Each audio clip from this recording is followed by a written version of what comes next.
Hi, this time I'm going to give further thoughts on the 2D20 system.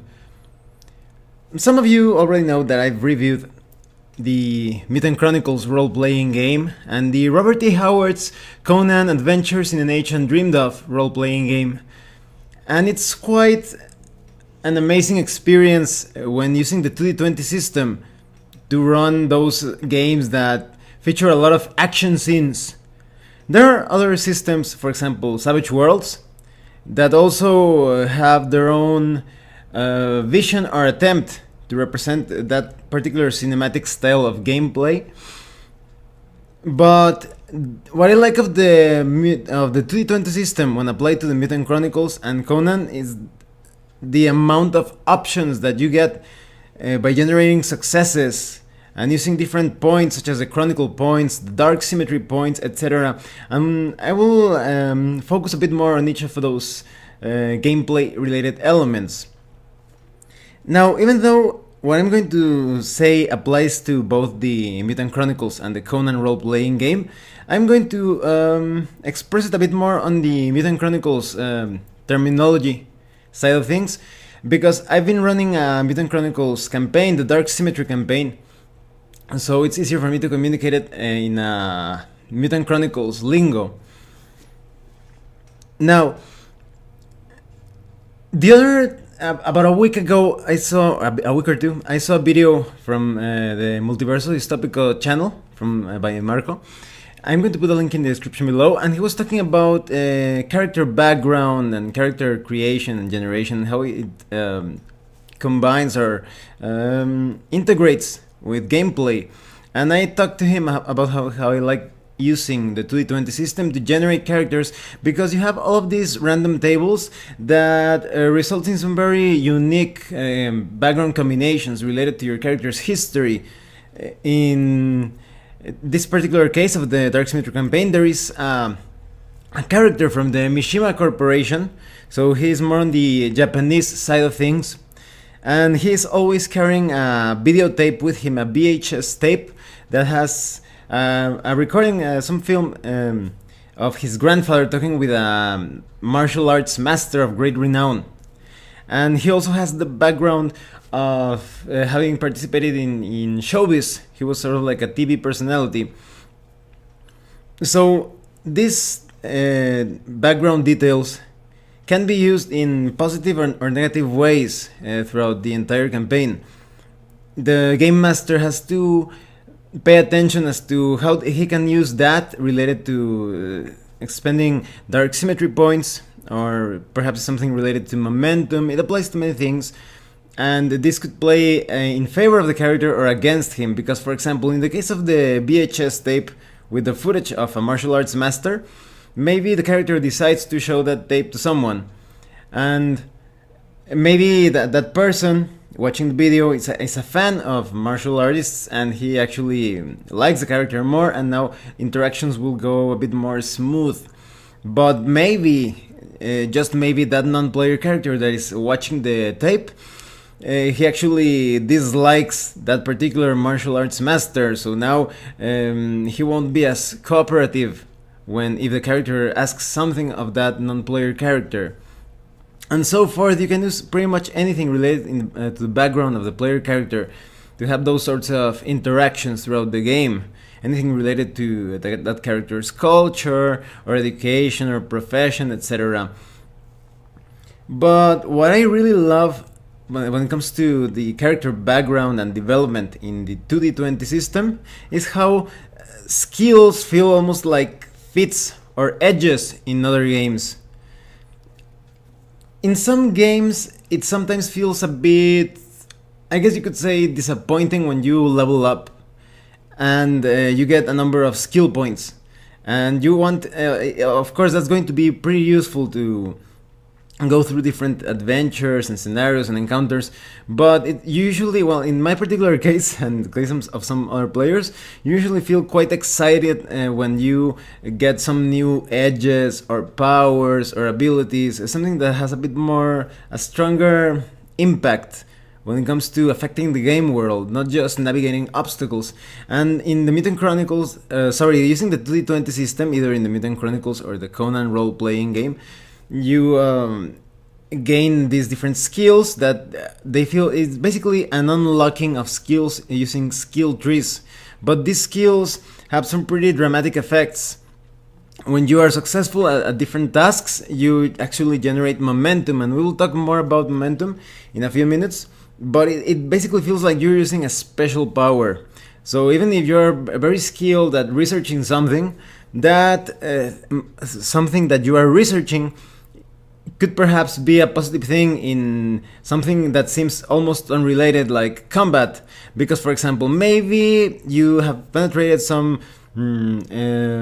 the office of a corporate businessman, and you're looking through his files and going through his computer, and you generate a lot of successes. So now you have momentum, and because of that, not only did you find the files that you were looking for, you also managed to get into the security footage, and you notice perhaps a certain pattern when this corrupt businessman is going in and out of his office. Or maybe you go into actual security footage of what is going on at the present, and you notice that there are some people going into the section that you are currently at. So that could give you a bonus, perhaps to set up an ambush. Maybe you get to ready your assault rifle or your melee weapon, and that will give you an edge in battle. So it could be unlikely in other games that your more intellectual activities, like let's say getting into the computer files, you wouldn't think that it will have such an impact in battle. And in the same way, for example, if you are having some conversations or trying to use diplomacy in certain interactions, if you generate enough successes, that non-player character, could reveal more information, even when you don't ask him or her about a particular lead or clue. Suddenly that non-player character will reveal further clues based on the number of successes that you generated. And some of these things could be applied to other role-playing games, but it feels so significant in the 2D20 system because of the way you generate momentum. So this is when I talk about combat and we get a bit more into momentum. When you make any sort of test in the 2D20 system, you roll a couple of 20-sided dice against a particular difficulty. If it's a somewhat easy task, you just need one success. You need to roll below a certain number, because, for example, maybe you need to roll below 14, and you roll your couple of 20-sided dice, and anything that if any dice it comes out like 14 or less, and then you generate a success. So maybe you rolled a 12 and 7. Now you generated 2 successes, and you only needed 1 success. Then you have one momentum because you generated 1 more success, and this momentum can further enhance the effects of that particular task or action. And this is where it differs quite significantly from, let's say, Savage Worlds, because in Savage Worlds, you basically, with its exploding dice mechanic that you roll the maximum value in that particular die, and you get to keep on rolling and rolling, it basically makes a stronger attack or a faster action. But in Mutant Chronicles, you have an entire menu on how to use that momentum. So maybe, for example, you rolled 4 20-sided dice in a particular check, and you generated perhaps 3 or 4 successes. You have this little menu that you can use to select further effects. Perhaps if you carried out an attack, you could get bonus damage, but you could also decide to use some of that momentum, 2 or 3 points, for example, to disarm your opponent. Or maybe you want to attempt a knockout action. Maybe you're fighting 2 or 3 opponents and you want to knock out one of them. You could do that. Or maybe you rolled a lot of damage, and you spend a number of momentum points so that your damage carries out to a secondary attacker. Maybe you slashed or cut with a long blade, and maybe it got like a part of that other character standing next to your original target, So that's another way, and there are many other things that you can do. If you are, for example, using two weapons, one in each hand, you can spend one momentum to do a second attack, but at a higher difficulty. That is, normally you only need one success, but now you need two successes.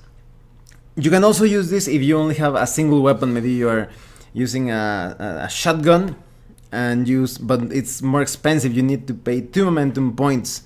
So as you can see there, you have like this menu of options, and as I was telling you, it's a sharp contrast with for example, Savage Worlds, where in Savage Worlds maybe you're playing a superhero game and you want to punch through a wall, and normally depending on how much damage you deal, maybe you get to punch through that wall, or you break further sections of that wall, or maybe part of the wall shoots forward because of the strength behind your blow, or the potence, to put it more correctly perhaps. But here with the 2d20 system, there are so many things that you can do by spending additional momentum, by spending that additional degree of success. So you can add bonus damage, cold shot, you can defend, or maybe you want to get up, maybe you were prone, maybe you can manage your gear, maybe you want to get something out of your backpack. And the 2d20 system encourages you to use momentum. That is, it's up to the game master on how you can use momentum, perhaps related to the environment or scenery when you are fighting. So you can get pretty creative spending that momentum. And the way that there is this back and forth exchange between players and game master, it makes for some really exciting and smooth flowing scenes or combat encounters, because the game master will award chronicle points, or in the case of Conan it was fortune points if I'm not mistaken, to the different player characters for different actions. Maybe they role played quite well, or maybe they were quite intelligent during a particular choice, or they are using really cool tactics and strategies. He will award them chronicle points that they can use to generate automatic successes. But at the same time, many different things can give dark symmetry points to the game master, and these dark symmetry points make the game quite fun for the game master. Repercussions as well, but in the case of the dark symmetry points, he can purchase different special powers or attacks for the enemies that he's using. Maybe you're fighting like a twisted marionette that has like metal tentacles and such, and by paying a number of points you can do some special attack, like tentacles come out of the walls or the floor and they entangle the player character. Or maybe he can produce some really scary effects, like some hellish wail or some disturbing visions that will deal some mental damage to the player characters. So the game master, as a game master, I find it quite enjoyable to have like a game master menu version of how to use those points to do different attacks and create complications. And the repercussions that I was telling you, that happens when the player character rolls a 20 or less, depending on your dread.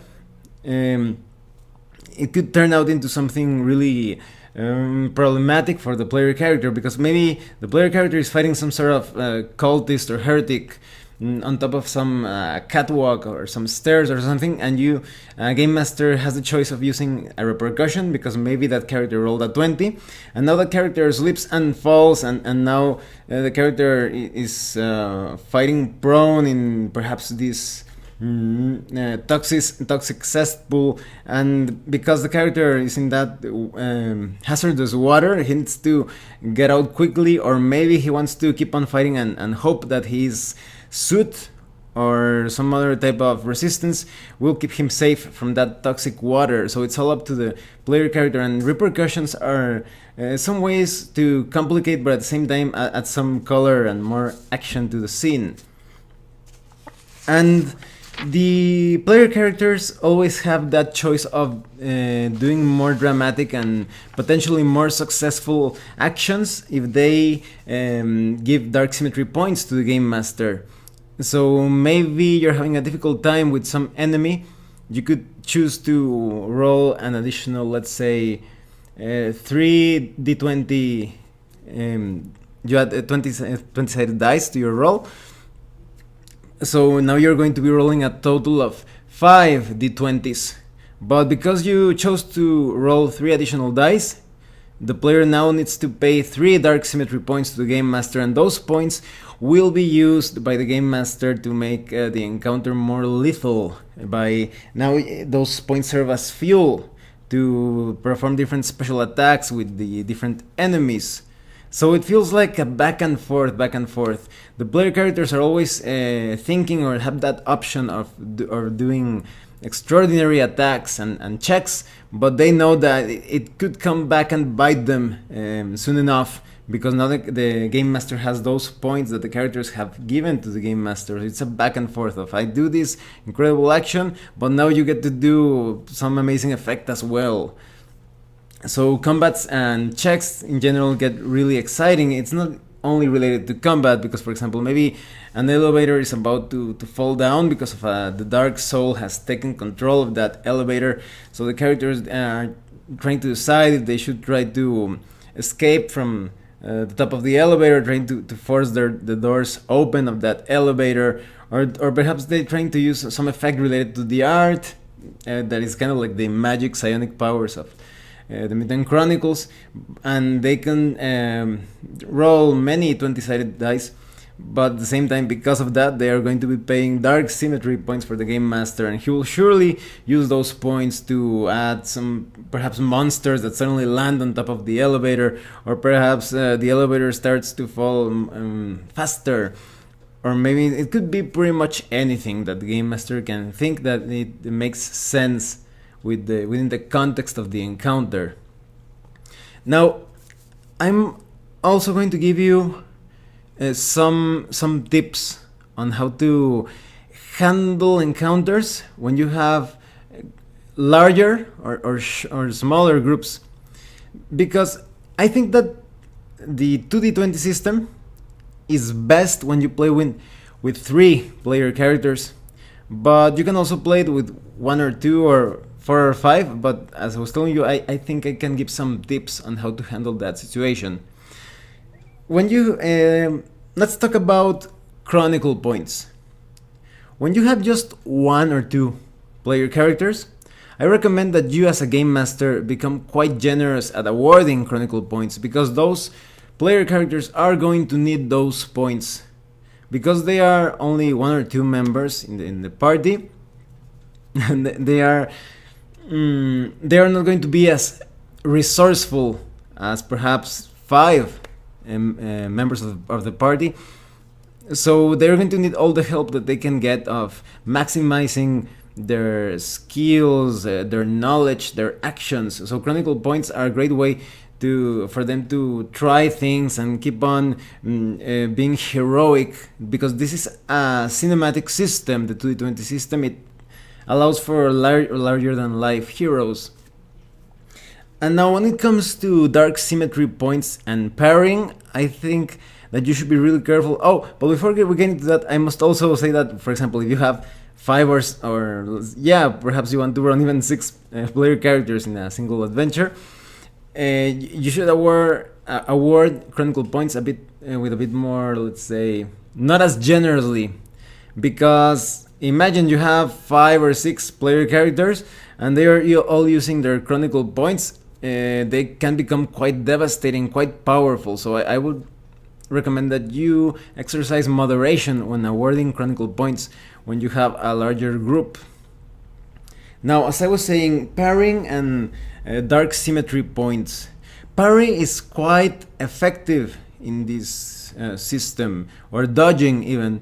So I recommend that when you have only 1 or 2 players, you don't parry as much, because the Game Master only needs to pay 1 Dark Symmetry point for a monster, heretic, or one of the demons of the Dark Soul to carry out some dodging or parrying maneuver. And a lot of those creatures are quite powerful. Those that look like the enemy bosses of the game, some of them even have automatic successes during different checks. So if you only have like one or two player characters, some enemies could be quite unbeatable. Not so much, but it's quite possible for there to be an entire party kill if you are parrying constantly with the enemy. So I recommend that you parry every other round, or perhaps after 2 rounds or so, because otherwise the players are going to feel like they cannot get enough hits. And sure, they could roll additional 20-sided dice, but that will give you more dark symmetry points, and you will be able to overwhelm them using different special attacks and things related to the environment, to the terrain. So it can get quite difficult for just a couple of player characters. So be mindful of pairing, and when it comes to the dark symmetry points, try to spread out your attacks. If you're constantly like attacking a single player character with mental attacks, it's going to be quite easy for you to overwhelm him. It's just one character. But if you try to, let's say, just spread out the different effects of the dark symmetry points, it's still going to be fun and challenging, but you balance out things, because when you have a larger party of 5 characters, they are quite devastating. Even if they are constantly asking to roll more 20-sided dice and paying you dark symmetry points, it's just just based on probability. A lot of those characters could get what would be like the critical hit type of thing in the 2d20 system. It's basically rolling below or your focus. Maybe you have a focus of 2, so that means if you roll a 2 or less, you gain additional successes. So 5 characters can get quite lucky at times, and they can annihilate an entire force of enemies. So in that, considering that, it's a good idea to parry whenever you can, because you're never going to be short on dark symmetry points. Characters are always going to be asking for those additional 20-sided dice, and you will be able to spend those dark symmetry points in special attacks and parrying and dodging with your with the villains that are fighting against them. So you're get to be a bit more generous or liberal in spending those points. It's just based on probability. So in general, a larger party, despite how they generate more dark symmetry points, they are more likely to be successful in different checks and tasks. Now, another thing to keep in mind is that when you have a shorter party, you should be more, again, allow more creative uses of different skills and traits, because maybe you're playing a game with just one single player character and he's like a special ops type of character. So if that character is constantly trying to sneak around and be stealthy and perhaps perform some fancy acrobatics, you should allow that as much as possible and give as much advantage to that, because it's just one player character fighting against an entire group of enemies. It's going to be quite difficult for him to win, so you need to give him that over-the-top advantage. And maybe you just have one single player character that is quite strong, but maybe that strong player character thinks, oh well, I'm having like a firefight with this group of heretics. Because of my great strength, I'm going to pick up this slab of stone and I want to use it as cover. You should allow that, because as I was telling you, just one or two player characters need all of the help that they can get, and perhaps that will give them, I forget the technical name, but there is a type of attack where I think it's studying the enemy or exploit vulnerability or something, that it allows you to roll additional 20-sided dice without paying dark symmetry points to the game master, and you should allow that if the character is sneaking around, or if that character is perhaps, as I was telling you, using something as cover, and maybe the enemy like gets too careless. Give him that additional advantage when fighting those enemies. But with larger parties, you should be a bit less generous, because again, they can be quite powerful, quite overwhelming. So if a character decides to become sneaky, don't let him to remain hidden for long.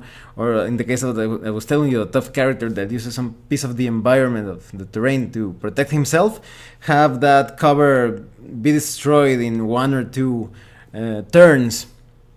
And so you can play around with that. Now when it comes to enemies, what I've seen, well, based on my experience with Dark Symmetry campaign, the different encounters have instructions on how to handle things with smaller or larger groups, because sometimes they say something like, in this encounter, add 2 enemies per player character.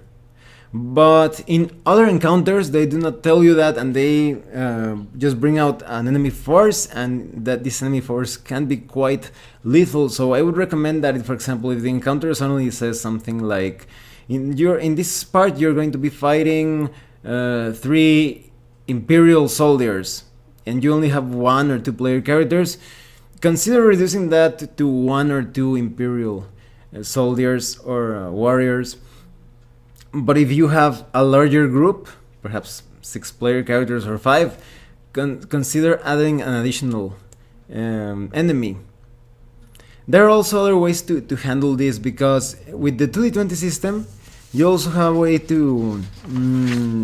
you basically can handle any enemy as hordes or squads. That is almost like cannon fodder type of enemies that you can cut down quite easily. So a single enemy represents a number of enemies. So this is great if you want to have these pulpy, over-the-top action scenes where a single hero is facing off against a squad of 4 enemies. You can use the hordes style of using enemies, and you will have this character cutting down 3 or 4 enemies at the same time with his attacks, or with his grenades, or using his machine gun, etc. And with larger groups, of course, you have the choices of perhaps using an elite version of that enemy, or using a number of hordes or squads simultaneously. So there are many ways to tweak your encounters with the 2d20 system. Overall, I highly recommend that you play the 2d20 system. Even if you like science fiction, you can play it using the Mutant Chronicles. And if I'm not mistaken, I'm not sure on that, I think that the Star Trek role-playing game that is coming out later this year, if I'm not mistaken, is going to be using the 2d20 system as well. And I think the Infinity RPG is going to use it as well. I'm not sure, again, better double check that. And if you like some things a bit more on the sword and sorcery side of things, well, you have the Conan role-playing game. I love that game. I only played a couple of one-shots. I was pretty impressed on how it represented those gritty stories. And that's something that I really like with the 2d20 system. It still feels so challenging despite all of those advantages for cinematic gameplay. In fact, in the current campaign of the Dark Symmetry campaign, the first part of the campaign, they almost even expect that you get a total party kill. Not so much, but they're constantly giving you tips. Oh, the characters, if something happens to the characters, handle it as this or that, because there is one really nasty effect that can even surprise the survivors later on. I'm not going to give spoilers, of course. Maybe one of these days when when we complete the Dark Symmetry campaign, I will give probably a multi-part review of that campaign, because it's quite long. I can see how that campaign could be extended for a year, perhaps 8 months or so. It depends, because some groups really like to explore the city in that campaign. So again, I recommend that you get into the 2d20 system. If you like sci-fi, play the Mutant Chronicles. If you like sword and sorcery, play Conan. But you definitely need to try this system. It's one of my favorite systems so far. Well, thanks for watching this video. If you have any comments or questions, please let me know. See you later.